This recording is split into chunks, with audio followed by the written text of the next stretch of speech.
फेकू भैले देश के ससकवा, फेकू भैले देश के ससकवा, अइले नया भीले विकासवा, अइले नया भीले विकासवा।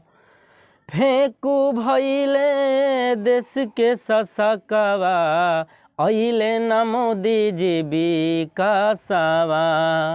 दिनों दिनों होता देश विनाशवा, दिनों दिनों होता देश विकासवा, अइले नया भीले विकासवा, अइले नया भीले विकासवा। वादा कइल सब फेल क दिहल, खेल तार सतावा के खेला। ए मोदी जी खेल तारे सतावा के खेला।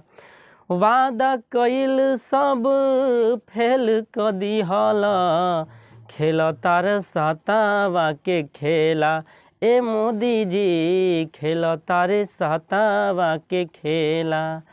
70 साल में भइल ना अइसन, 70 साल में भइल ना अइसन, 70 साल में भइल ना अइसन, देखला जाके इतिहासवा।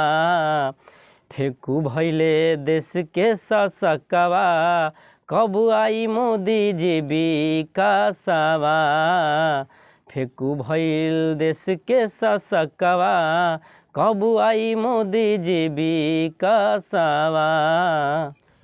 नाही आइल घरे घरे नौकरी, देख धोवतानी टोकरी। ए मोदी जी देख धोवतानी टोकरी।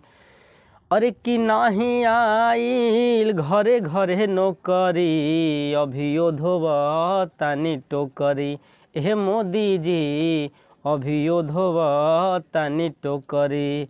देश के जीडीपी घटवला, देश के जीडीपी घटवला, देशवा के जीडीपी घटवला, तोड़ देला हो विश्वासवा।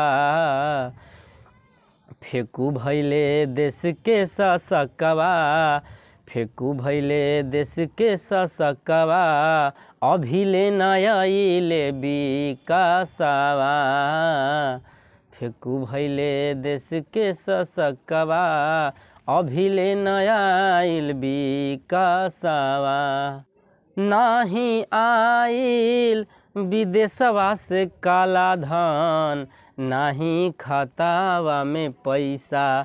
ए मोदी जी नाही खातावा में पैसा। नाही आइल विदेशवा से काला धन, नाही खातावा में पैसा। ए मोदी जी नाही खातावा में पैसा। रोजगार के बेरोजगार क दिहल, रोजगार ना बेरोजगार क दिहल, सोच के आवेला तरसवा।